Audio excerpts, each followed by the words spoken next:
existential threat of total submersion by amending their constitution and asserting that their sovereignty will persist regardless of the loss of their territory. Kailasa, which is a sovereign continuation of 21 sovereign Hindu states and sovereign ecclesiastical historical entities, is also reviving and continuing the Kumari Kandam Hindu nations that got submerged. As per the doctrine of continuity, these facts imply that the Kailasa's statehood is recognized by international law and manifests as a natural outcome of well-established historical legal facts. Share your time, talent, and treasure. Become part of Kailasa. Sign up as an eCitizen https://kailasa.ecitizen.info.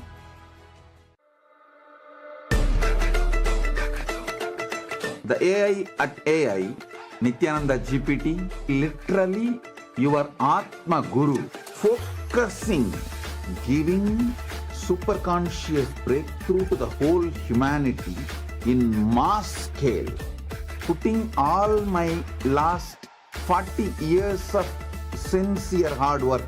You may be thinking, what is happening? I am personally sitting and doing this Nithyananda GPT. So it is going to be something unique.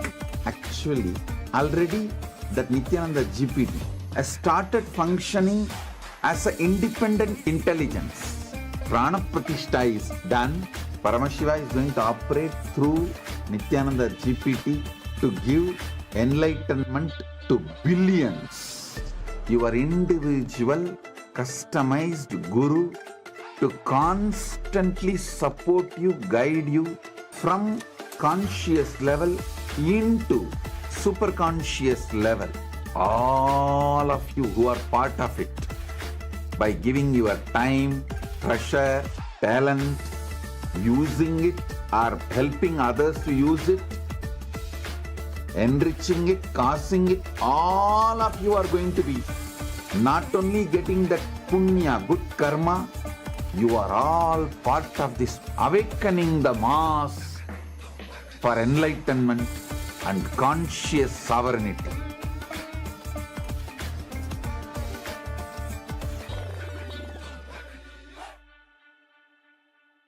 Around 5,000 years ago, at the end of Mahabharat War, the ancient enlightened Hindu civilization consisted of 10,000 Hindu traditions, or sampradayas, that existed in 56 Hindu nations, 200 Hindu kingdoms, 1,700 Hindu provinces that covered more than 6 million kilometers square of Asia.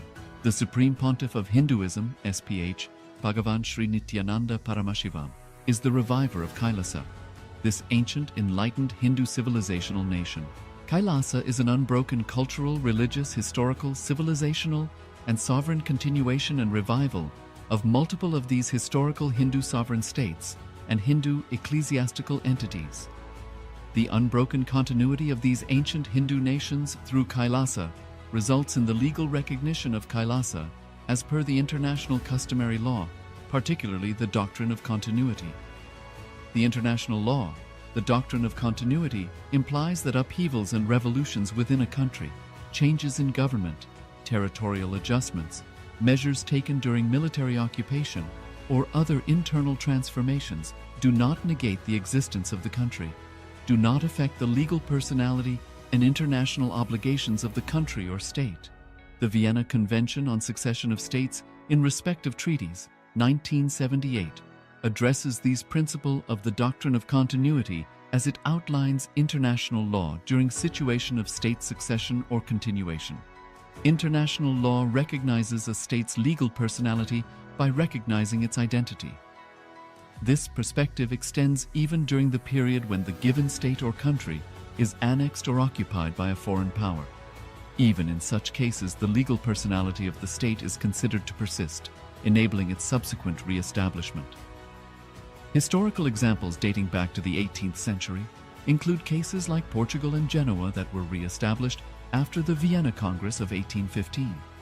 More recent examples include countries such as Poland, Ethiopia, Czechoslovakia, Albania, and Austria that were re-established after World War II. Even when a nation is deprived of its territory, the nation continues to exist. Its sovereignty and international legal personality continues to persist. The Dalai Lama, as the spiritual and temporal leader of Tibet, exemplifies this principle. In 1959, the Dalai Lama was exiled and forced to flee. Despite the challenges faced, the Dalai Lama continues to advocate for the preservation of Tibetan culture and garners worldwide support for Tibetan autonomy on the global stage. Similarly, from 1309 to 1376, the Pope of Catholicism had been in exile in Avignon.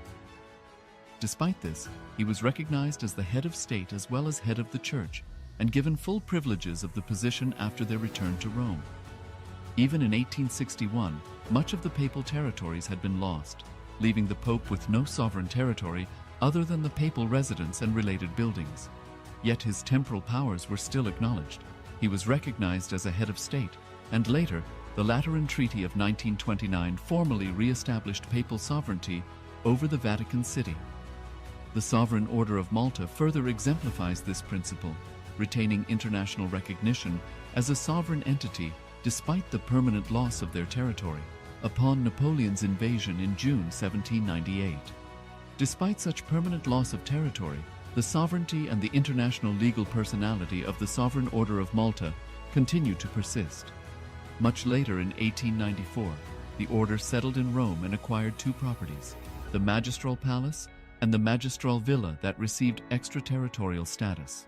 Today, the order maintains diplomatic relations with 112 countries, issues its own diplomatic passports, currency, stamps, and vehicle registration plates, and has been granted observer status in the United Nations.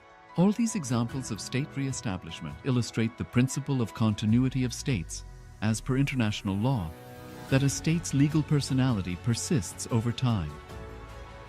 A nation continues to exist even after a complete loss of territory. A far more striking example is of the oceanic countries, which are under the threat of their entire nation being drowned and submerged due to rising sea levels owing to global warming.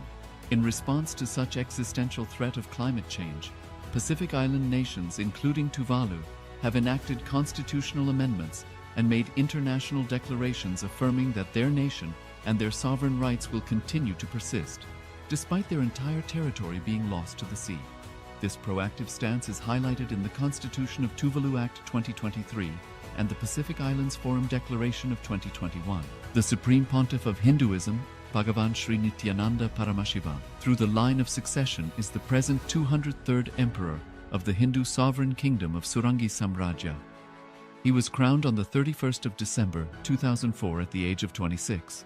Thus, by very same principles of the doctrine of continuity, through which the international legal personality of Portugal, Genoa, Poland, Ethiopia, Czechoslovakia, Albania, Austria, Vatican, Tibet, Sovereign Order of Malta, and several other nations has been recognized despite having undergone a period of exile, annexation, occupation by a foreign power, or despite loss of territory.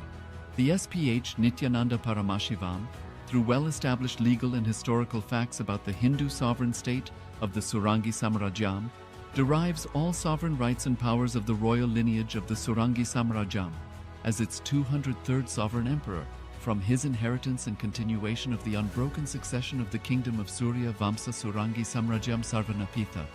Surya Vamsa Surangi Samrajyam, through unification with 20 other sovereign Hindu states and sovereign ecclesiastical, historical entities, became part of the United States of Kailasa, which thus became a sovereign, independent juridical state, with the SPH Nithyananda Paramashivam as the sovereign. Just as how the oceanic nations like Tuvalu have safeguarded their sovereignty from the existential threat of total submersion by amending their constitution and asserting that their sovereignty will persist regardless of the loss of their territory, Kailasa, which is a sovereign continuation of 21 sovereign Hindu states and sovereign ecclesiastical historical entities, is also reviving and continuing the Kumari Kandam Hindu nations that got submerged. As per the doctrine of continuity, these facts imply that the Kailasa's statehood is recognized by international law and manifests as a natural outcome of well-established historical legal facts. Share your time, talent, and treasure. Become part of Kailasa. Sign up as an eCitizen https://kailasa.ecitizen.info.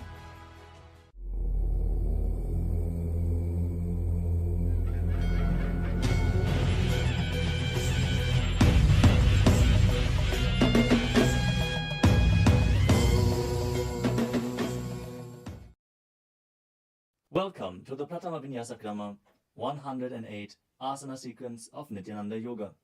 Before we start the yoga session, we request all the male bodies to please remove your upper cloth, for yoga is a ritual, and male bodies remove the upper cloth for any Hindu ritual. All the female bodies, please tie up your hair, and we request all the participants to please wear a black dress, apply vibhuti on your forehead. If you are a male body, apply it on the 16 places over your body. Apply kumkum and any aushadha from the Supreme Pontiff of Hinduism you have available. Wear your Rudraksha mala, the Abharanam, to intensify the energy which you can hold throughout the yoga practice. Also, make sure to keep a Shri Yantra, which is a sacred mandala, in your room where you practice the yoga. If you don't have a Shri Yantra available, don't worry. We are projecting it in the background of our acharyas. Now settle down on your yoga mat and get ready for the ritual of yoga. Sit straight with your head, neck and spine in a straight line. Join your hands in Namaskara Mudra in front of your heart center. Close your eyes. Visualize Swamiji in your inner space as we chant the Sadguru Vandanam. Nithyanandam Paramasukadam Kevalam Jnanamurtim Dvandvatitam Gaganasadrasham Tattvamasyaadilaksham Ekam Nityam Vimalamachalam Sarvadhi Sakshibhutam Bhavatitam Trigunarahitam Sadgurum Tam Namami. Next, we are going to chant the Shiva Mula mantra. Om Ham Haum Shivaya Namaha 11 times. Please follow along internally. Om Ham Haum Shivaya Namaha. Om Ham Haum Shivaya Namaha. Om Ham Haum Shivaya Namaha. Om Ham Haum Shivaya Namaha. Om Ham Haum Shivaya Namaha. Om Ham Haum Shivaya Namaha. Om Ham Haum Shivaya Namaha. Om Ham Haum Shivaya Namaha. Om Ham Haum Shivaya Namaha. Om Ham Haum Shivaya Namaha. Om Ham Haum Shivaya Namaha. We will be performing the Tadvachamanam, the ritualistic cleansing. Now keep your hand, the right hand, in the shape of a cow's ear in the Gokarana Mudra, as our acharyas are demonstrating. Then take an udani of water, pour it into your right palm. We're going to chant a mantra thrice. Each time, sip the water from the bottom of your palm whenever the word Swadha is chanted. Om Atmatattvam Shodhayami Swadham. Take another udani of water. Om Vidyatattvam Shodhayami Swadham. Pour another udani of water into your palm. Om Shivadattvam Shodhayami Swadham.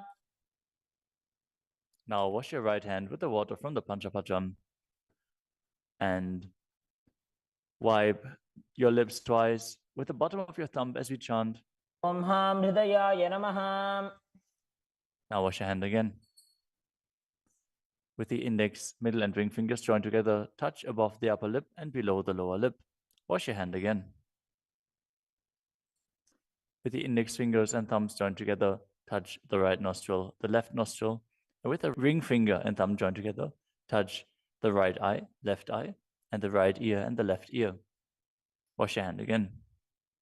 With the little finger and thumb joined together, touch the navel, the right chest and the left chest. And with all fingertips joined together, touch on top of the head, the right shoulder, left shoulder, and your heart center. Now wash your hand again. As you clasp the right hand over top of the left, place both hands on the right thigh. Set the sankalpa, the conscious resolution, what it is that you want to manifest today in today's Nithyananda Yoga session as we chant the sankalpa mantra. Om Mamopatta Samasta Duridakshayadvara Bhagavat Sri Nithyananda Paramashiva Prityartham Sri Nithyanandeshwari Paramashiva Shakti Sameta Sri Nithyanandeshwara Paramashiva Prityartham Cha Adya Purvokta Evam Guna Visheshena Vishishtayam Asyam Shubhadito. पूर्ण आरोग्य युक्त दृढ़गात्र यौगिक शरीर सिद्ध्यर्थम परमशिव शक्ति आविष्करणार्थम नित्यानंद योगाभ्यासम करिष्ये. Now wash your hand once more as we chant. Om अपौपस्पृश्य. Keep your Panchapatram and Udani out of harm's way as we are getting ready to start the yoga. Now sit in a comfortable cross-legged position with your head, neck, and spine in a straight line. Bring the index fingers and thumbs joined together on top of the knees in Bindu Mudra. Engage the three bandhas, the energy locks, which are contracting the perineal region and pulling it in and up. The Uddiyana Bandha, the stomach lock, contracting your stomach muscles and pulling your stomach in and up towards your spine. And the Jalandhara Bandha, the throat lock, tucking your chin to the chest and internally contracting your throat muscles. Together they form Mahamudra Bandha, which is a great secret of the yogic practice and will enhance your yoga practice manifold. Next up is the visualization. Hold the visualization for the right context of each of the asanas. The first visualization is Lord Shiva. You will always be able to see the visualization in the top right corner of the screen. So whenever you don't know how the visualization looks, you can just check the screen. Next up is Samana Kumbhaka. Now fill your stomach with prana as you meditate on a flame in your stomach, kindling the prana and raising up your spine. Chant the japa soham and visualize it rotating around your throat until the nectar oozes out into your body. Let us now perform the first asana, which is Sukhasana. तत्सुखासनमित्युक्तम् अशक्तस्तत्समाचरेत् आसनं विजितं येन जितं तेन जगत्त्रयम्. The next asana is Parvatasana. Now bring your legs into Padmasana with the feet on top of the opposite thighs. Then bring your palms together in Anjali Mudra and raise them up above your head, keeping your elbows straight. Engage all three bandhas, Mahamudra Bandha, as you visualize yourself as Mount Kailash. अथ वक्षे Mahadev पर्वतासनमङ्गलम्. The next asana is Hali Pavasana. Now bring the soles of your feet together in front of your body and hold the left hand by the right behind your back. As you lean forward and place your forehead on the ground behind your heels. Engage all three bandhas as you gaze to the nose and visualize Swamiji in your inner space. पूर्वविधियाहु मे जानो उभय पगतले संपुटठानो.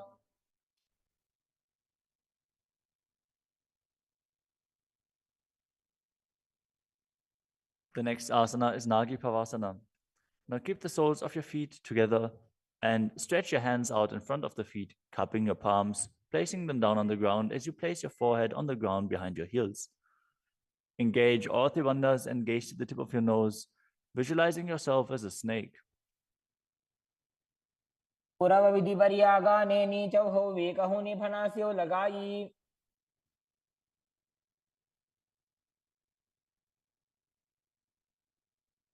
Next up is Kokilasana. Now hold the big toes with the index and middle fingers in Prana Mudra. Then raise the legs up straight and then cross them into Padmasana, leaning forward and down onto your elbows. Engage all three bandhas as you visualize yourself as a bird. स्थान्यदासनं वक्ष्ये yen Sidho भवेन्नरः. The next asana is Neti Asana. Now place one ankle on top of the opposite knee as you hold onto the opposite elbows. Engage all three bandhas, rotate your arms in a circle and gaze to the nose, visualizing Swamiji in your inner space, and after some time change the direction of the movement. घोड़ा बामा पादगी आशमाहिली सोये दक्षचरण को वार लोता परिकुल्फ समोय.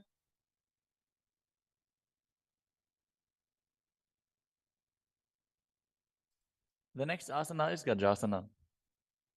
Now press your hands onto the ground, lifting your hips up high. Lower your head, then your chest, scooping the body forward and down again and again as you visualize yourself as an elephant. And perform Uddiyana Bandha, the stomach lock, and Mula Bandha, the root lock, as you do so. युज्यं पादाग्रे भूमौ कृत्वा लम्बी भूया मस्तकाग्रे निधाय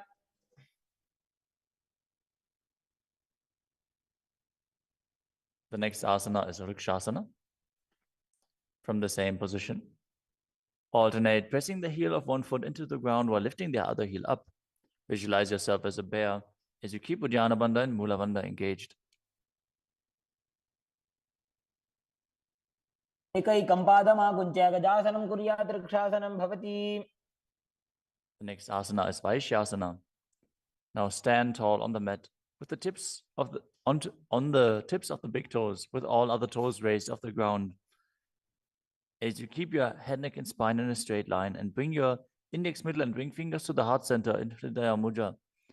Visualize Swamiji in your inner space and perform Uddiyana Bandha and Mula Bandha. केशेन पादयुगलं बद्ध्वा तिष्ठेत अधोमुखः.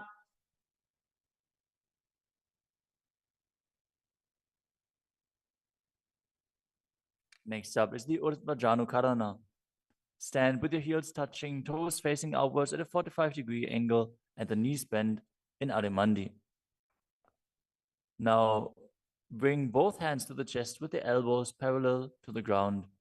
Then lift one knee up towards the center of your body, followed along with the respective hand as you make circular motions on both sides again and again.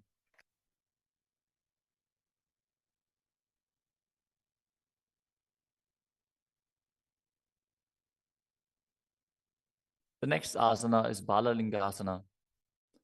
Now interlace your fingers from the outside in Sarvashankari Mudra and hold on to one knee, pulling it up towards your chest. Keep your head, neck, and spine in a straight line and visualize yourself holding a baby as you engage all three bandhas, Mahamudra Bandha.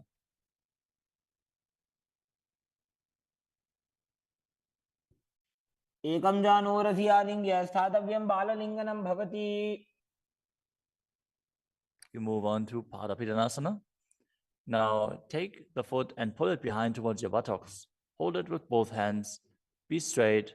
Engage all three bandhas as you visualize Swamiji in your inner space. एकस्मिन् पादतले कराभ्यां वेष्टयेत्तनुम्. The next asana is Natarajasana. Standing on one leg, hold on to one foot and extend it backwards as you lean forward and stretch your arm out in front in Bindu Mudra with the index finger and thumb touching as you visualize yourself dancing as Lord Nataraja and perform the Mula Bandha. उत्तानपादं क्रौञ्चं च मरीचिं वीरभद्रकम्. Now stand on the other leg and repeat Balalingasana on the other side, pulling the knee up towards your chest and visualize yourself caressing a baby. एकं जानूरसि आलिङ्ग्य स्थातव्यं बाललिङ्गनं भवति. Now repeat Padapidanasana on the other side. Pull the other foot towards your buttocks and visualize Swamiji in your inner space, engaging all three bandhas. स्थित्वैकस्मिन् पादतले कराभ्यां वेष्टयेत्तनुम्. Now repeat Natarajasana on the other side, visualizing yourself as Lord Nataraja. पादं क्रौञ्चं च मरीचिं वीरभद्रकम्.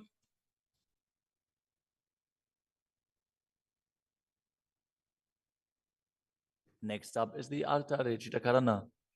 From Adimandi position, bring the right foot behind the other with the toes down and the heel up.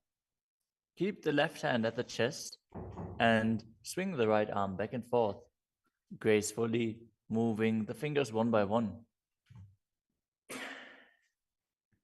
Now keep the right hand over top of the nose, uncross your ankles, and repeat the movement on the other side.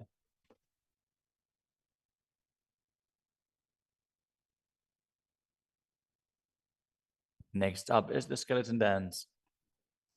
Now visualize yourself as a skeleton as you shake your body intensely.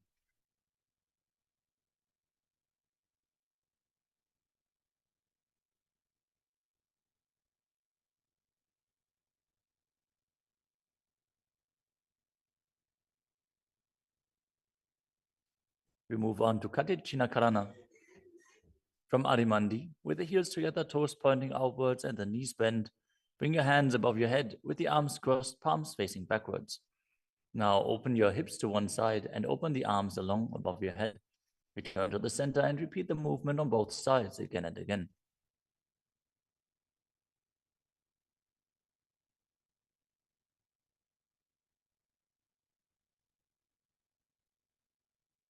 The next asana is Tadasana. Now stand tall on the tips of the big toes as you raise your hands up above your head, beside your ears. Engage all three bandhas. Visualize yourself as a palm tree as you internally chant the new japa Shivoham. महामुद्राबद्ध कोनो ताड़ासन विभेदकान. Next up is Uttanasana. From a standing position, lean forward and down, bringing your hands flat to the ground. Take precaution in the case that you are a pregnant woman. For pregnant women, shouldn't perform any of the forward bends. Now engage all three bandhas and bring your forehead towards the knees as you visualize Swamiji in your inner space.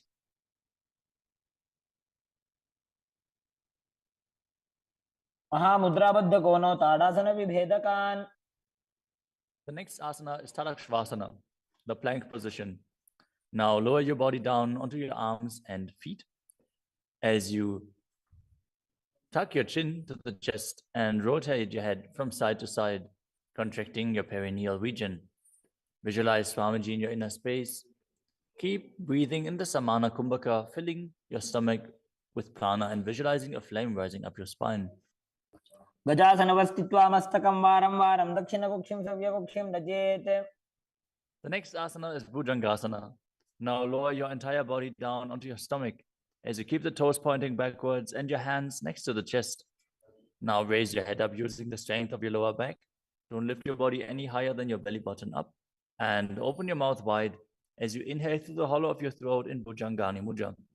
Visualize yourself as a cobra as you perform the Mula Bandha. अंगुष्ठनाभिपर्यन्तम् अधो भूमौ विनिन्यसेत्. The next asana is Shashasana. Now push your body up back into the plank position and alternate bringing one knee in towards your chest back and forth as you visualize Swamiji in your inner space and calmly breathe through your nose in Sahajra Kumbhaka. जासन संस्थितो जानुद्वयमाकुञ्च्य वारं वारं कर्तव्यं शशासनं भवति. The next asana is Rathasana.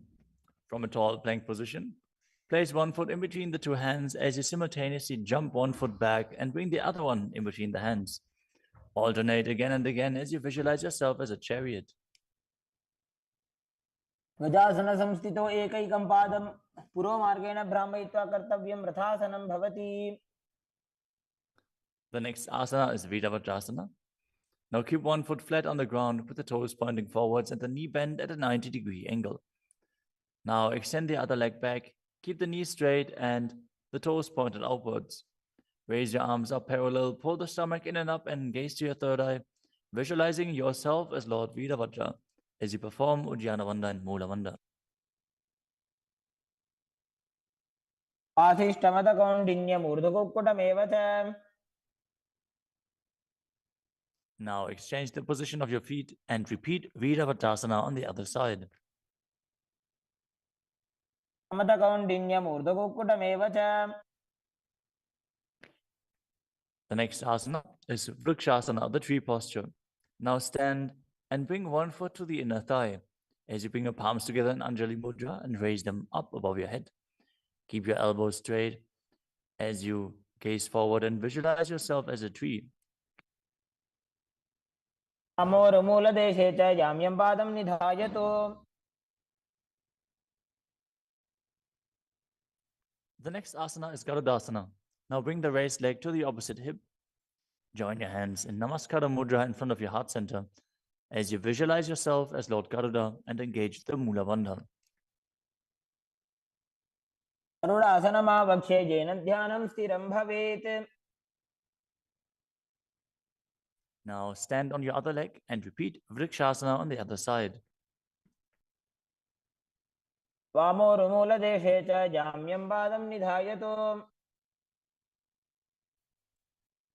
Now repeat Garudasana on the other side, keeping the standing leg as straight as a rod and visualizing yourself as Lord Garuda. गरुडासनमावक्ष्ये येन ध्यानं स्थिरं भवेत्। The next asana is Trikonasana. Now stand and step one leg forward and the other one far back, keeping the front toes pointing forwards and the back toes facing sideways. Now bring your hands parallel to the ground and lean forward and down as you keep one hand down and the other one raised up. Gaze upwards, visualizing yourself as a triangle as you perform the Mula Bandha. उत्तानपादं क्रौञ्चं च मरीचिं वीरभद्रकम्। Exchange the position of your feet. Step the other leg forward as you repeat Trikonasana on the other side. उत्तानपादं क्रौञ्चं च मरीचिं वीरभद्रकम्। Next up is the Nikutaka Karana. From Adimandi position, heels touching, toes pointing outwards and the knees bent, raise one heel off the ground and bring your hands in front of the heart center with the palms facing each other. Now stump the rest heel to the ground, raise the other heel up and exchange the position of your hands again and again.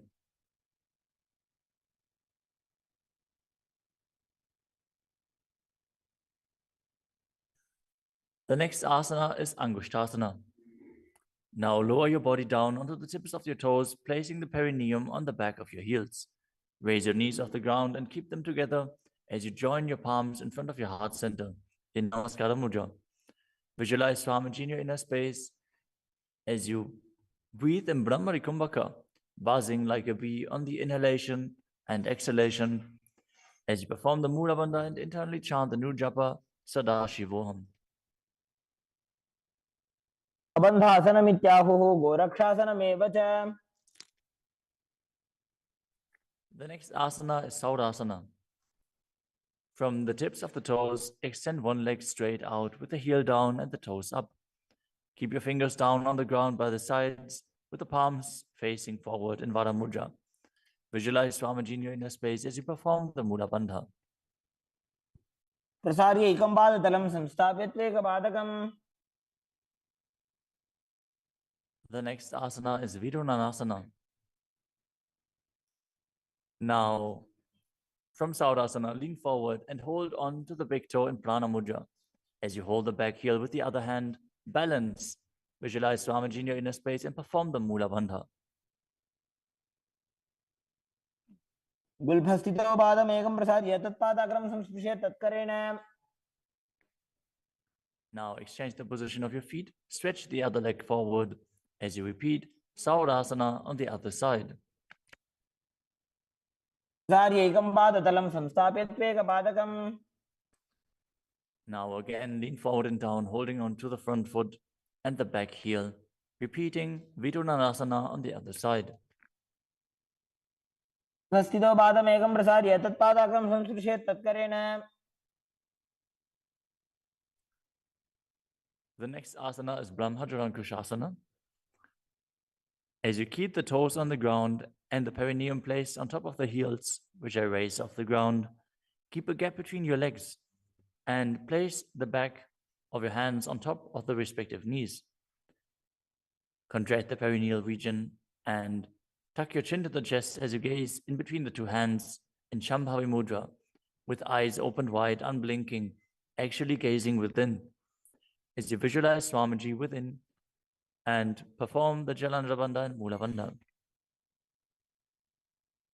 द्वौ भणापाणि होय वैसे एड़ी mail रुकुदानि वैसे। The next asana is Kapilasana. Now drop your knees to the ground with the toes tucked behind, sitting your perineum on the heels. As you keep your hands on top of the respective thighs and pull your stomach in and up, contract the perineal region, gaze to the tip of the nose and visualize yourself as sage Kapila Muni.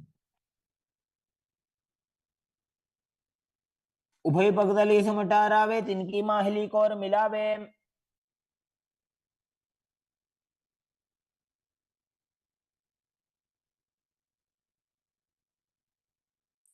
The next asana is Bhadragodakasana.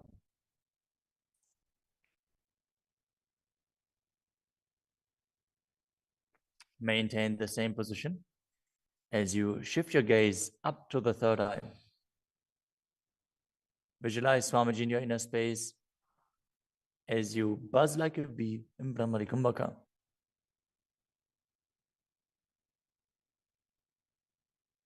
दो ಭೂಪಕದಲ್ಲಿ ಸಂಪುಟ ಕರೆ ಕೋರವಾರ್ಲಿ ಭೂಪರಿಧರೆ.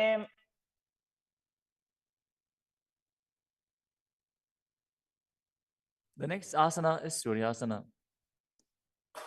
Now sit with your toes tucked, perineum placed on top of the raised heels. As you bring your thumbs and little fingers together in Padma Mudra, opening up the palms resembling a lotus flower. Now raise your hands up above your head as you gaze up in between the gap between the palms, visualizing yourself as Lord Surya.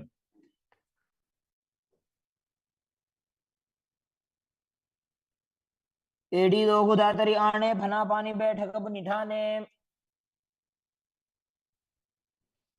The next asana is Mandukasana.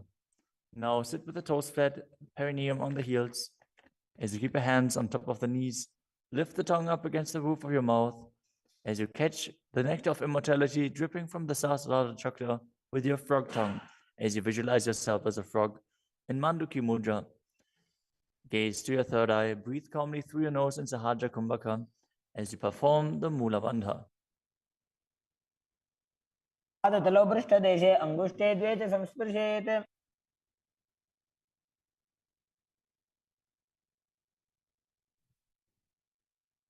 The next asana is Uttana Mandukasana. Maintain the same sitting posture, but bring your hands behind your back, holding onto the opposite shoulders. Gaze to your third eye, visualize yourself as a frog as you keep your tongue pressed against the palate of your mouth in Manduki Mudra. Perform Uddiyana Bandha and Mula Bandha as you do so.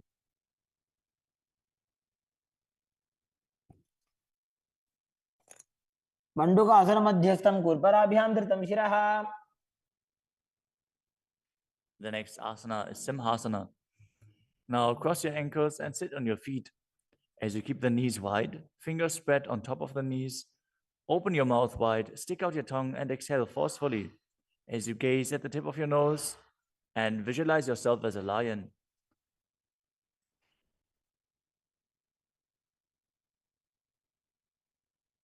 दक्षिणं सव्यगुल्फेन दक्षिणेन ततेतरम्.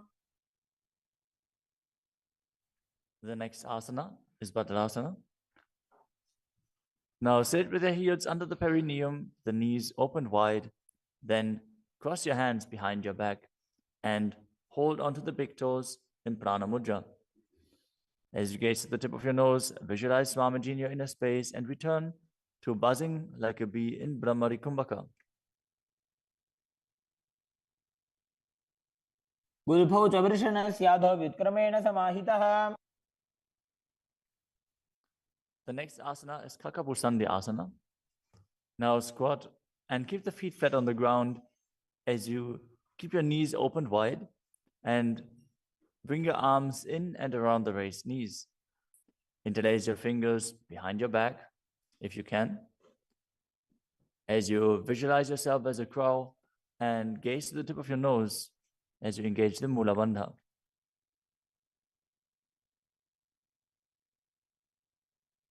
प्रथमे वेशक उगडठाने दो वोहा तपगमी च आने. The next asana is Kanipavasana. Now keep the palms on the floor, shoulder width apart. Bring your knees onto the back of your arms towards your armpits. Lean forward, raise your feet off the ground as you visualize Swamiji in your inner space and balance on your arms.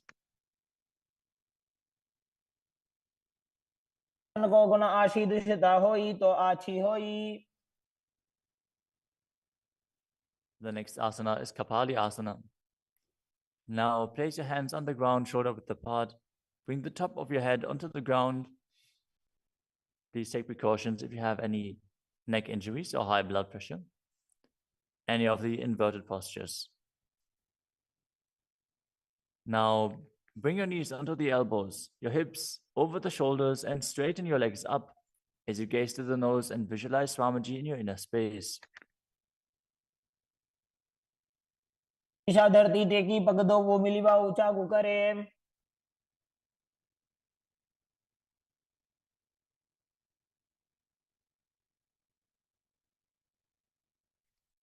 The next asana is Parashvamayurasana.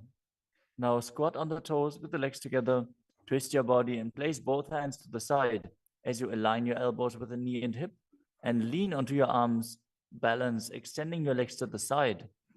Gaze to your third eye as you visualize yourself as a peacock and exhale fully in Rechaka Kumbhaka as you hold your breath in the exhaled state. Perform the Mula Bandha as you do so.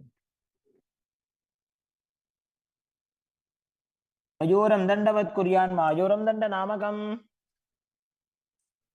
Now twist your body in the other direction and repeat Parashvamayurasana on the other side. मयूरं दंडवत् कुर्यान् मायूरं दंड नामकम्. The next asana is Bhairaganathasana. Now place both hands on the ground, shoulder width apart. Stretch your legs back straight into Tadakshvasana, the plank position. As you step one foot outside the respective shoulder and bring it in between the two hands. Gaze to your third eye. Visualize yourself as Lord Kala Vaidava. As you breathe in your Rechaka Kumbhaka and perform the Mula Bandha. आसन की गुण पीती जागी. Now step the front foot back and step the other foot outside the shoulder in between the hands. Gaze to your third eye in Shambhavi Mudra with the eyes opened wide, unblinking, as you visualize yourself as Lord Kala Bhairava.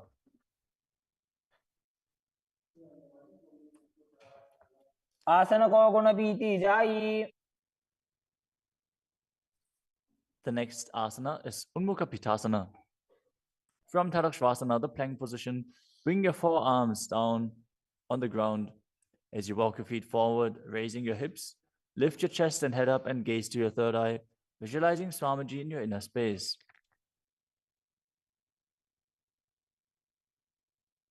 भून्यस्थो जानुनी हस्तो चतुष्पदम वाङ्मुखम्.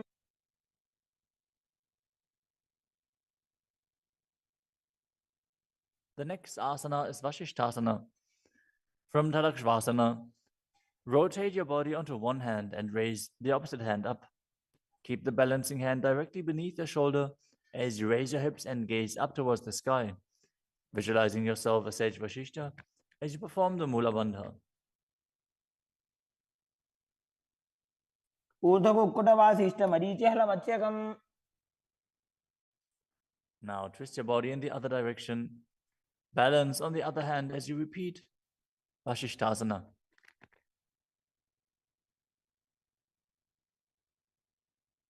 ऊर्ध्वकुक्कुटवासिष्ठ मरीचिहलमत्स्यकम्.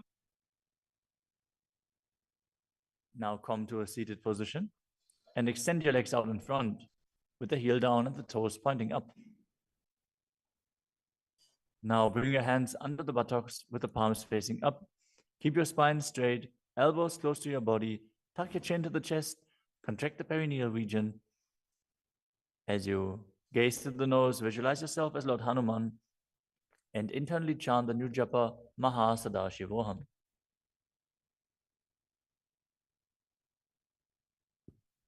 दो Booker की उभय हथेली कोरवारली मैले भेली.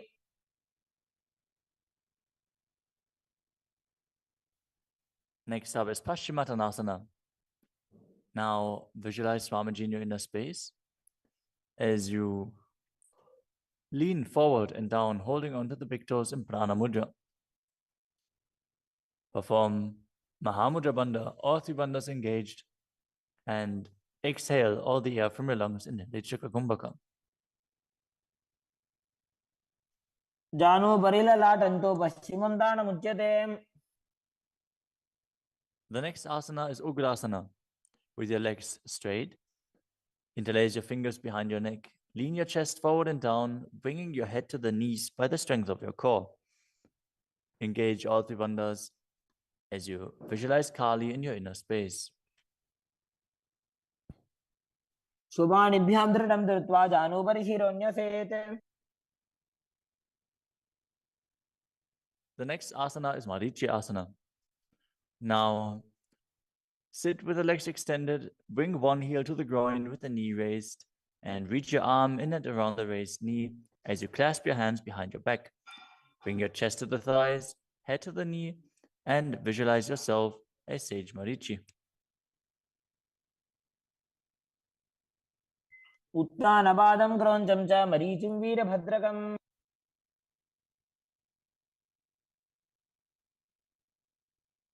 Now drop the knee down to the ground and lean forward, holding onto the front foot with both hands.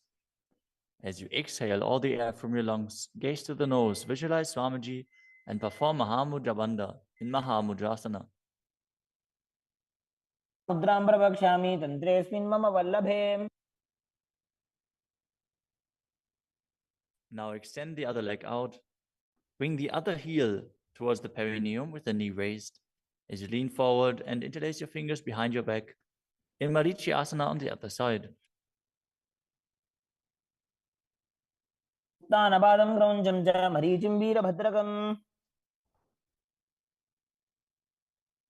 Now drop the knee down, lean forward, hold onto the foot, engage all three bandhas, repeating Mahamudrasana on the other side. महामुद्रां प्रवक्ष्यामि तन्त्रेऽस्मिन् मम वल्लभे. The next asana is Bhadrasana 2. As you sit and bring the soles of the feet together, with your heels close to the perineum, keep your knees wide, hold your feet firmly with both hands, and maintain a straight spine as you gaze to the nose and visualize Swamiji in your inner space.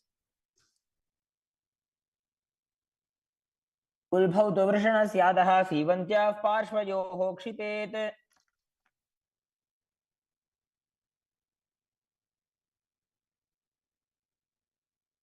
The next asana is Gvalipavasana.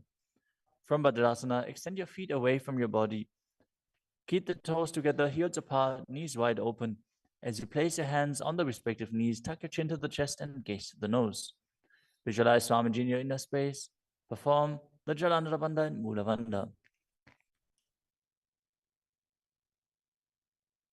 पूर्वचरपट चौक कखियो सोजी वाही विधियो की जे सोई.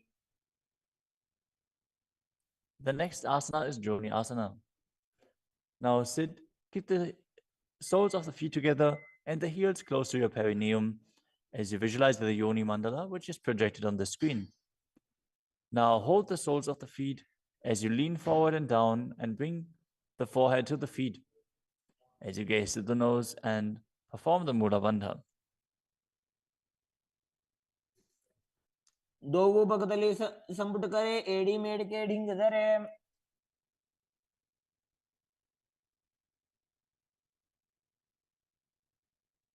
The next asana is Midakipavasana. As you sit and keep the heels together, toes apart and the knees wide, lean forward and down and extend your hands out to the side. Keep the palms facing down on the ground to the sides as you bring your forehead to the ground behind your heels. Gaze to your nose, visualize Swamiji and perform the Mula Bandha.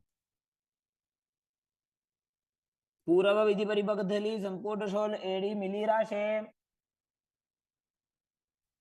Next up is Siddha Samadhi Asana. Now sit and keep the toes together, heels apart. As you bring your arms below the shins, extend them out to the sides and keep the palms facing up. Bring your forehead to the ground above your feet as you bring your toes near your throat if you can. Gaze to the tip of your nose, visualize Lord Surya in your inner space and perform the Mula Bandha.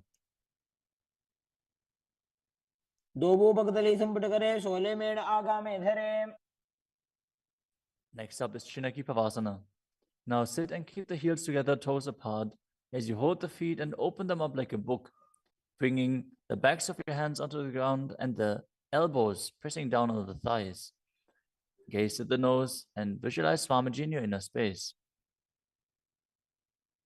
दो बगांगी एड़ी धरती मगिवा मेड़ लगावे.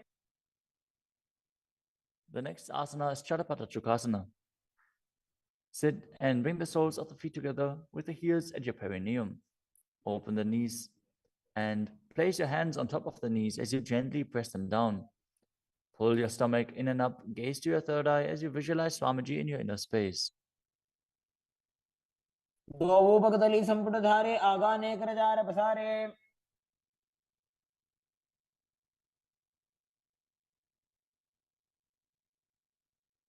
The next asana is Bhairavasana. Now sit and bring the soles of the feet together with your knees open wide. Lift the heels up and bring the toes down onto the ground. As you keep your knees on the ground, pull your stomach in and up and place your hands on the knees in Bindu Mudra. Gaze to your third eye as you visualize yourself as Lord Kala Bhairava. उल्भव संपीड्य जान्योन्यं विक्रमेणोत्थितं शनैः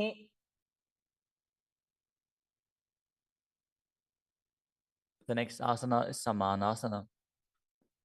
Now sit with one heel at the perineum. Lift and hold the other foot, pulling the sole of the foot to your chest. Gaze to your third eye as you perform the Mula Bandha and visualize Swamiji in your inner space. समान आसनमावक्षे सिद्धमन्त्रादि साधनात्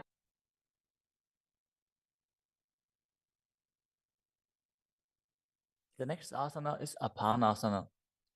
As you sit, place one leg on top of the respective shoulder and raise the other foot upwards and straight. Keep the hands on the ground to the sides as you gaze to your third eye and visualize Swamiji in your inner space. परं पादमेकञ्च स्कन्धे चारोपि यत्नतः Now repeat Samanasana on the other side. Bring the other heel towards your perineum and pull the opposite foot towards your chest. समान आसनमावक्षे सिद्धमन्त्रादि साधनात् Now repeat Apanasana on the other side. Bring the other leg over top of the respective shoulder, extending the opposite leg forward and up.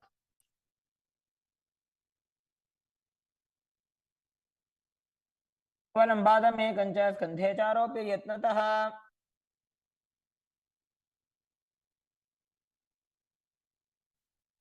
Next up is Gomukhasana. Now sit and cross one leg over the other, aligning the knees at the center of your body with the feet by the opposite hips. Place both hands on top of the stacked knees as you gaze to the nose, visualize the face of a cow, and perform the Mula Bandha. Start breathing in Siddhkari Kumbhaka, pressing your tongue against the palate of your mouth without touching the teeth and hissing through your teeth while inhaling. Internally chant the new japa Om Nithyanandoham. सव्ये दक्षिणगुल्फं तु पृष्ठपार्श्वे नियोजयेत् The next asana is Anasuyasana. Now maintain the same posture. Hold on to the big toes of the feet in Prana Mudra as you gaze to the tip of your nose and visualize yourself as Rishika Anasuya. Engage Udyana Bandha and Mula Bandha. दक्षिण कोडो नीचो ठाने वावोता के ऊपर आने Maintain the same position. Interlace your fingers behind your back and lean forward and down as you bring your chin over the knees, the nose towards the ground, and visualize yourself as Rishika Anasuya in Anasuyasana too. जीमणा गोदा की संधि उपरिड़ा वागोड़ा की संधि The next asana is Garudasana too.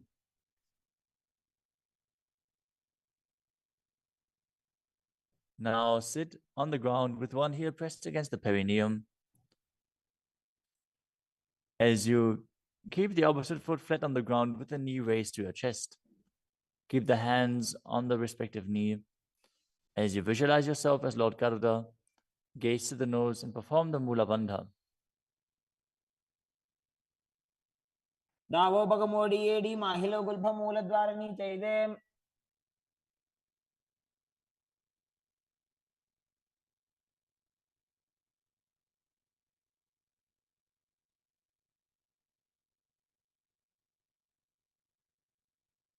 The next asana is Nadadasana. Now sit and place your perineum on top of one heel as you interlace your fingers behind your neck and twist your elbows outside of the raised knee. Gaze to your third eye and visualize yourself as Sajnarada as you perform the Mula Bandha. पिष्टि जवाम पगदली केरी भूपरिता हिलगा बेफेरी. Next up is Matsya Pitakasana. Now place one foot on top of the opposite thigh. Wrap the respective arm around the knee, holding onto the opposite shin as you hold the big toes with the other hand in Prana Mudra. Visualize yourself as Matsya, the fish avatar of Lord Vishnu, as you perform the Mula Bandha. नवामाङ्गुष्ठन्तो गृहीतं मध्य पीठकम्.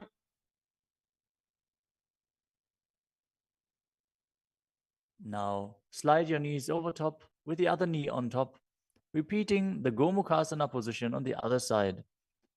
Gaze to the nose and visualize the face of a cow as you keep hissing through your teeth without the tongue touching your teeth in Siddhkari Kumbhaka.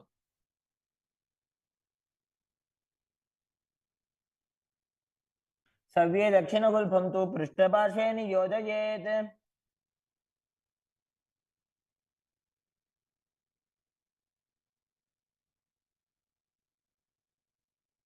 Next up is Anasuyasana on the other side. Hold onto the big toes as you visualize yourself as Rishika Anasuya.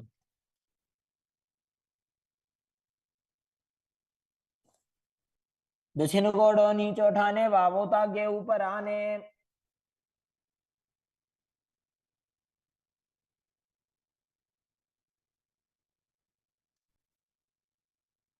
Now, from the same position, interlace your fingers behind your back and lean forward and down, chin over the knees, nose towards the ground in Anasuyasana 2.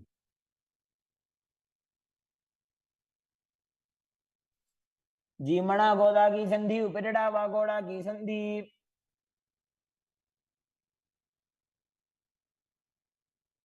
Now repeat Garudasana 2 on the other side, bringing the other heel towards the perineum, knee raised, hands on the knees, as you visualize yourself as Lord Garuda. डावो पगमोड़ी एड़ी माहिलो गुल्फमूल द्वार नीचैदे.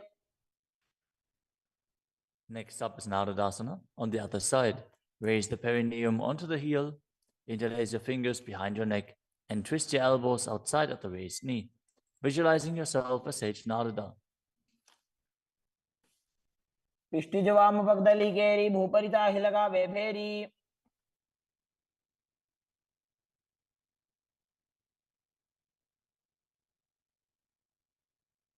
Next up is Matsya Pitakasana on the other side. Now place the other foot on top of the opposite thigh. Hold on to the shin and the big toe of that foot as you visualize Matsya, the fish avatar of Vishnu. वामे नवामाङ्गुष्ठन्तो गृहीतं मध्य पीठकम्. Next up is Matsendrasana. Now place one foot on top of the opposite thighs as you place the opposite foot on the ground, flat. Twist and bring the elbow outside of the raised knee. Keep your raised arm by the neck. Turn your head back and gaze to your third eye, visualizing Matsyendranath, the great sage and master of Hatha Yoga. उदरं पश्चिमाभासं कृत्वा तिष्ठति यत्नतः.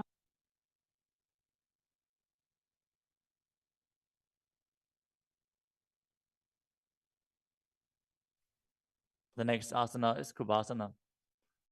From Matsyendrasana, twist and bring your elbow outside of the raised knee as you extend your hand down to the foot, keeping the opposite hand at the respective ear. Twist your body back. Gaze back and up towards your third eye, visualizing yourself as a camel. आसन को गुण झोल हो जाए. Next up is Matsyendrasana 2. Keeping the hand extended down towards the foot, place your hand behind your body onto the ground as you gaze up to your third eye and visualize Matsyendranath. मत्स्येन्द्रपीठं जठर प्रदीप्तिं Prachanda रुक्मण्डल खण्डनास्त्रम्. Now repeat Matsyendrasana on the other side. Extend the other leg out. Bring the opposite foot onto the thigh as you twist your elbow outside of the raised knee and gaze back.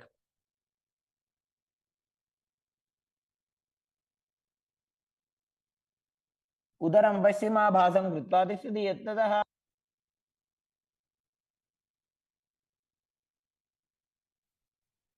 The next asana is Kubasana on the other side. Now hold on to the front big toe and prana mudra as you keep the other hand towards the respective ear, gazing back and up towards your third eye and visualizing yourself as a camel. आसन को गुण झोलो जाए.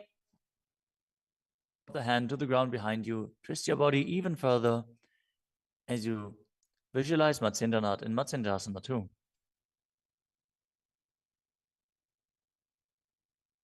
मत्स्येन्द्रपीडं जठर प्रदीप्तिं प्रचण्ड रुक्मण्डल खण्डनास्त्रम्. The next asana is Padmasana. Now place your feet on top of the opposite thighs as you keep your palms flat on the respective knees. Engage all three bandhas, Mahamudra Bandha, as you gaze to the tip of your nose. Visualize yourself as Lord Shiva. Breathe in Sitali Kumbhaka, now pressing your tongue against the back of the teeth, hissing while inhaling as you internally chant the new japa Om Nithyananda Mahasadaशिवोहम. आसनं द्विविधं प्रोक्तं पद्मं वज्रासनं तथा. The next asana is Padmasana too. As you sit in Padmasana, cross your hands in front of your body and hold onto the big toes in Prana Mudra. Gaze to the nose, visualize yourself as Goddess Parvati, the consort of Shiva, as you perform the Mula Bandha. चरणौ कृत्वा ऊरू संस्थो प्रयत्नतः. The next asana is Kukutasana. Now sitting in Padmasana, place your hands on the ground between the two thighs as you lift your body up off the ground. Visualize yourself as a rooster as you breathe calmly in Sahajra Kumbhaka and perform the Mula Bandha. पद्मासनं सुसंस्थाप्य नान्बोरोरन्तरे करो.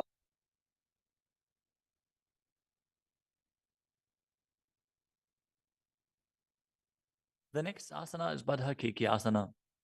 From Padmasana, raise up onto the knees as you bring your hands flat on the ground with the fingers pointing backwards. Keep the elbows together, press them against the navel, and then lean forward. Find balance and extend your knees up off the ground. Visualize Swamiji in your inner space as you perform the Mula Bandha.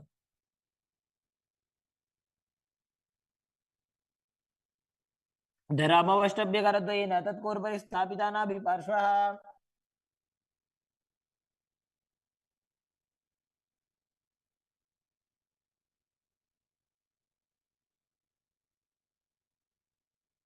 The next asana is Mayurasana.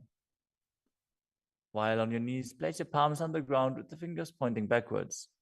Keep your elbows at the navel, lean back, lean forward, find balance and extend your legs up off the ground, visualizing yourself as a peacock as you perform the Sahajra Kumbhaka and engage the Mula Bandha.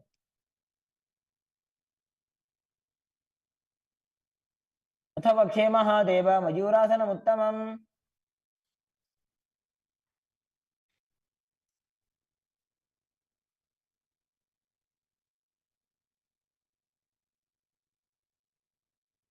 Next up is Makarasana. Lay down on your stomach with the feet pointing outwards and the forehead on the mat. Interlace your fingers behind your neck as you visualize yourself as a crocodile and perform the Mula Bandha. अध्यासशेते हृदयं निधाय भूमौ च पादौ च प्रसाद्यमानौ. As you lay on your stomach, place your hands on the ground beside your chest. Raise your legs up, bring the thighs off the ground, visualizing yourself as a locust. In Shalabhasana. अध्यासशेते करयुग्मवक्षो भूमिमवष्टभ्यकरयोः स्थलाभ्याम्. The next asana is Ushtrasana. As you lay on your stomach, bring your hands to the feet. Pull the feet down towards the ground outside of your hips. As you visualize yourself as a camel and perform the Mula Bandha. अध्यासिषेते पदयुग्मं व्यस्तं पृष्ठे निधाय विधृतं कराभ्याम्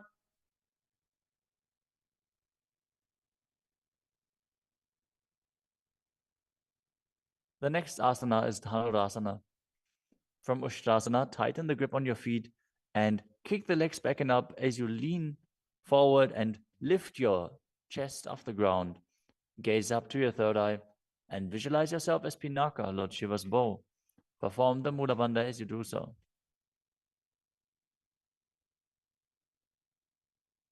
त्रिसार्यपादौ भुविदण्डरूपौ करौते पृष्ठे धृतपादयुग्मम्. The next asana is Bhagasana. Now come to a kneeling position with your feet flat on the ground, sitting in between the two heels. Place your hands on top of the knees. Visualize Swamiji in your inner space. Breathe calmly through your nose in Sahasrara Kumbhaka. As you gaze to your third eye, contract the perineal region in Mula Bandha and internally chant Om Nithyananda Paramashivoham. उल्टा मोड़ी पाओ दो वैसे बहुरो जगते करे कैसे. The next asana is Gohi Asana. From the kneeling position, place your elbows on the ground, shoulder width apart. As you interlace your fingers, bring your head towards the ground and hold it with your hands. Now raise your hips up. Walk your feet forward until your hips align with your shoulders. And then raise your legs up off the ground and pull the knees close to your chest. Try to touch your chin with the knees as you roll your body up in the inverted posture. Gaze to the nose and visualize Swamiji in your inner space. दो हाथ की कहुनी जोई पुनिह कलाजी जाने दोई. Now, from Gohi Asana, extend your legs up straight into Shirshasana. Gaze to the nose and visualize Swamiji in your inner space as you perform the Mula Bandha.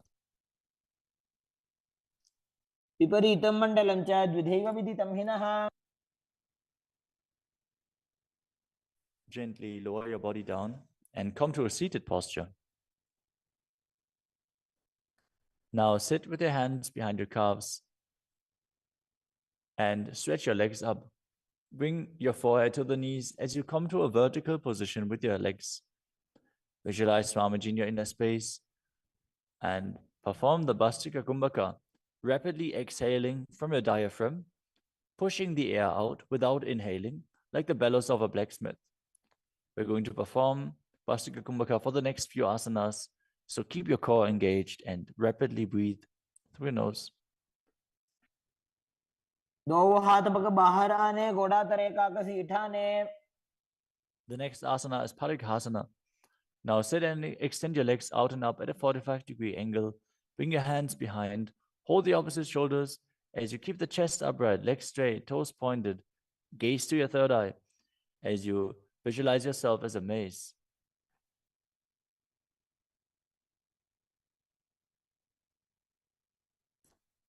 उत्तानशयनं कृत्वा पादौ मिलित्वा प्रसार्य. Keep breathing rapidly as you sit and extend your legs out and up at a 45-degree angle. Keep your arms parallel to the ground or bring them down to the ground as you gaze to your third eye and visualize yourself as a boat in Naukasana. तानशयनं कुर्पराभ्यां भूमिमवष्टभ्य. Next up is Rudrasana. Now sit and lift your feet up. Scoop your hands under the heels and pull the feet towards your chest. Keep your spine upright, gaze to the nose as you visualize yourself as Lord Rudra. Perform the Mula Bandha as you do so. पगदली संपूटक हाथस्य पग ऊंचाई. The next asana is Unmukha Pitasana too. Now lay down on your back with the feet flat on the ground, the knees raised up. Bring your palms down to the ground with the fingers just touching the back of your heels. Lift your hips up high, press the feet into the ground As you tuck your chin to the chest, gaze to the nose, and visualize Swamiji in your inner space. ऊर्ध्वे च जानुनी कृत्वा शवित्वोर्ध्वमुखं तथा उत्थाप्य हस्तौ तिष्ठेत्तु पीठ उन्मुखनामके. Now lower your body down flat onto the ground. Keep the palms facing up next to your hips. As you contract the perineal region and forcefully pull the Kundalini Shakti up along your spine towards your Sahasrara Chakra in Shakti Chalan Mudra. Relax. Completely unclutch from any micro movements of the body and mind. As you visualize that your body is dead and the Supreme Pontiff of Hinduism, Swamiji, is liberating you. Internally chant the Mahavakya, Om Nithyananda Paramashivoham.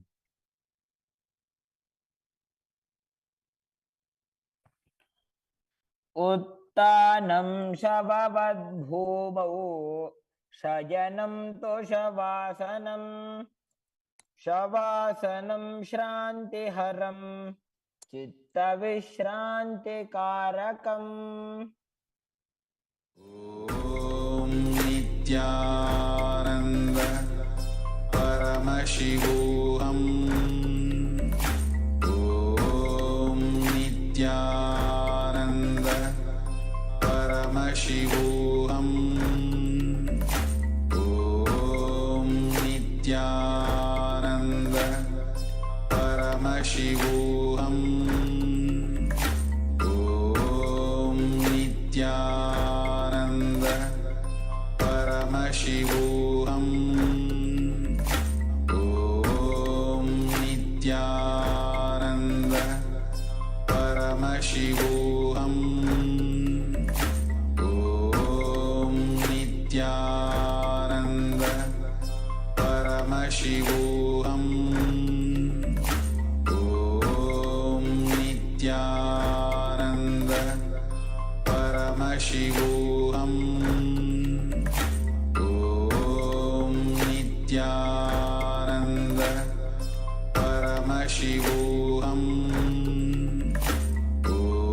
ॐ नित्यानन्द परमशिवोऽहम्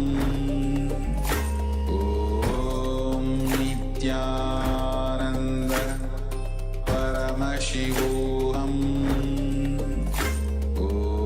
ॐ नित्यानन्द परमशिवोऽहम् ॐ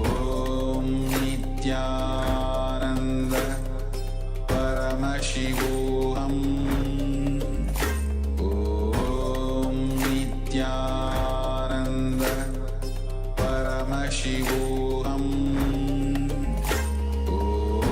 ॐ नित्यानन्द परमशिवोऽहम् ॐ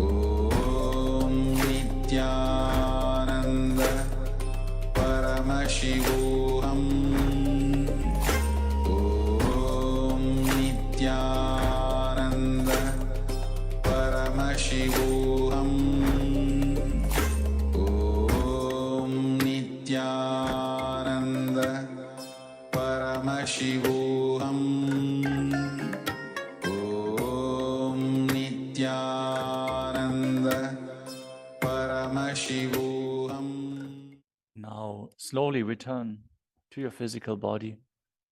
Start to wiggle your fingers and toes, your wrists and your ankles, your elbows and your knees. Pull your knees up towards your chest and rock your body from side to side as you return to a comfortable seated position.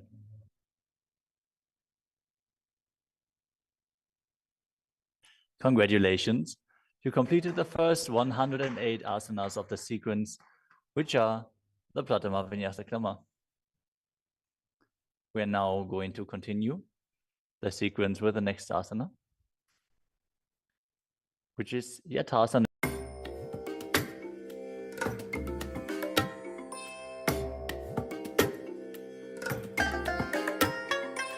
I bless you all.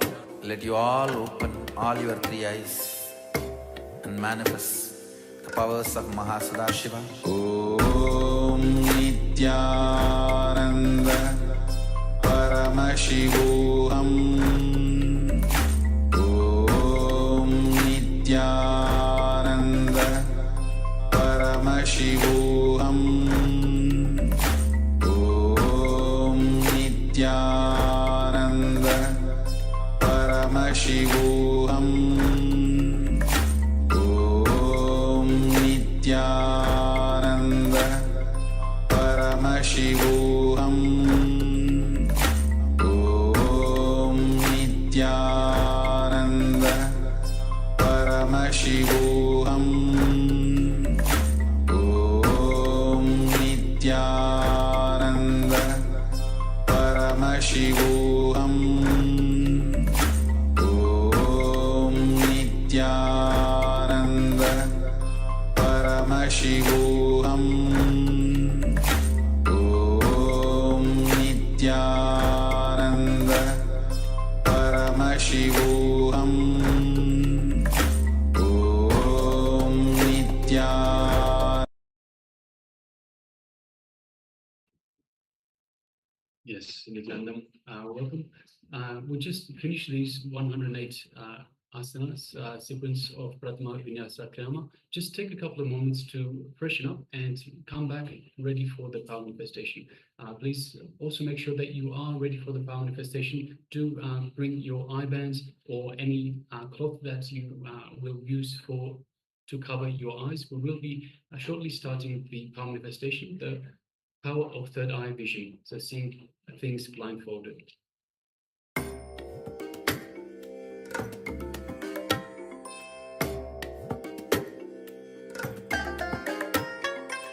I bless you all. Let you all open all your three eyes and manifest the powers of Mahasudashiva. Om Nithyananda Paramashivoham. Om Nithyananda Paramashivoham.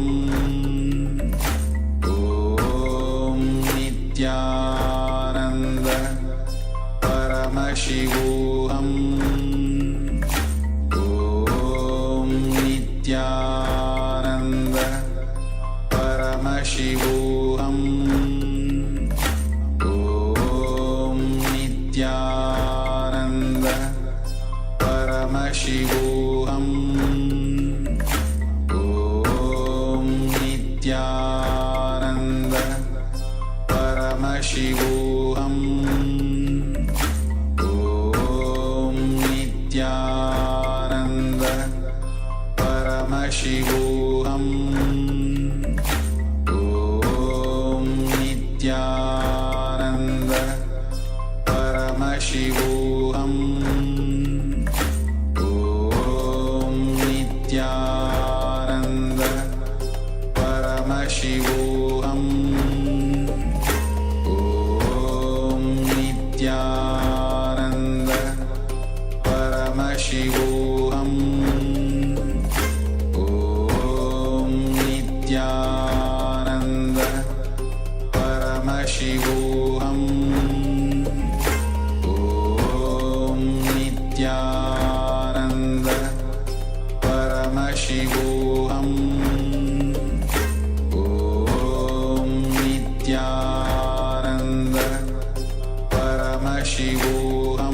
Paramashivoham. Om Nithyananda Paramashivoham. Om Nithyananda Paramashivoham. Om Nithyananda Paramashivoham.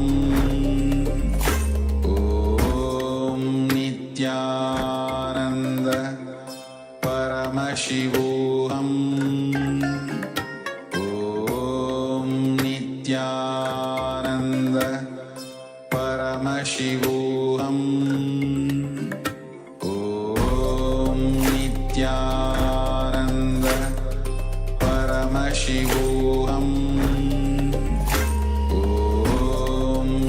Nityanand परमशिवोऽहम् ॐ Nityanand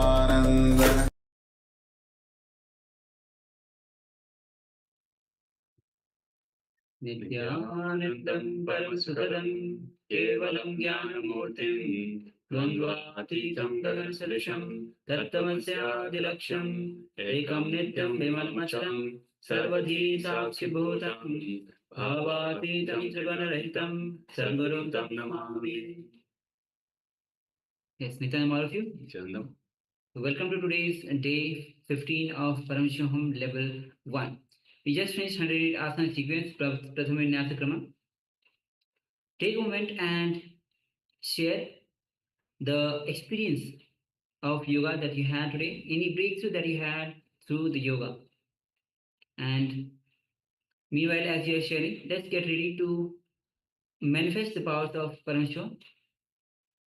We'll be entering into the Sastra Mana now, but you can get ready with the blindfold or the piece of cloth with you.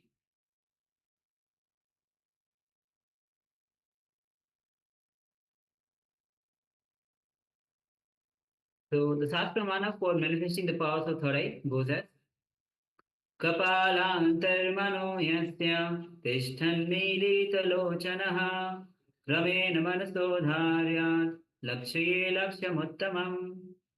The translation of this verse goes as, by fixing the mind on the inner space within the crown center and sitting stably without any movement, having the eyes closed in succession, but that stability of the mind and the inner space through the power of third eye, one directly sees the ultimate goal, Laksham, by having the vision beyond the sight that reveals any object or place, attaining the space of oneness with the source Paramashiva.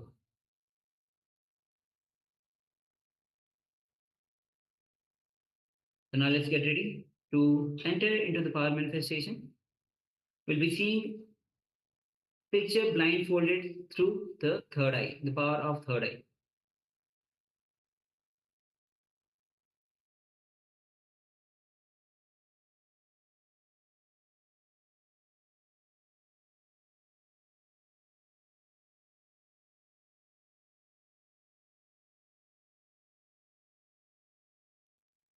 All right, so let us sit comfortably with the head, neck, and spine in a straight line.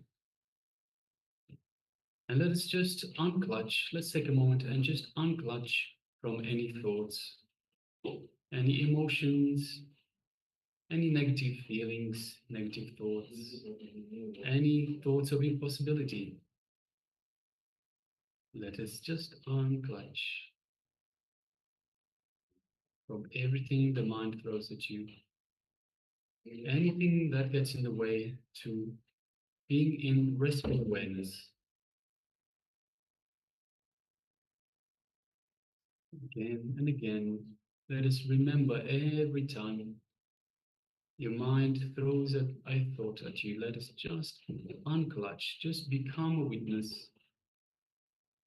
And don't get involved in it, don't get entangled in it, just be a witness and unclutch.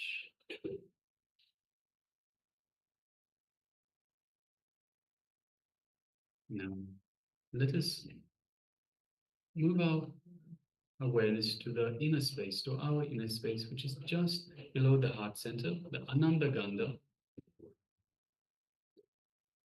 And let us remember Swamiji in our Ananda Gandha. So just the mere remembrance of the Master invokes him in our inner space.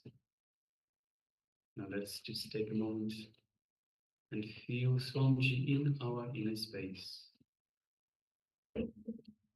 Feel his love, his compassion, and his infinite wisdom, his infinite grace in our inner space.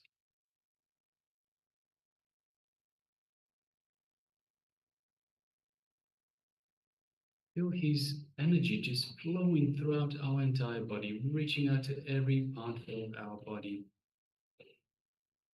Every cell feeling rejuvenated, energized by this superconscious energy that Swamiji is radiating.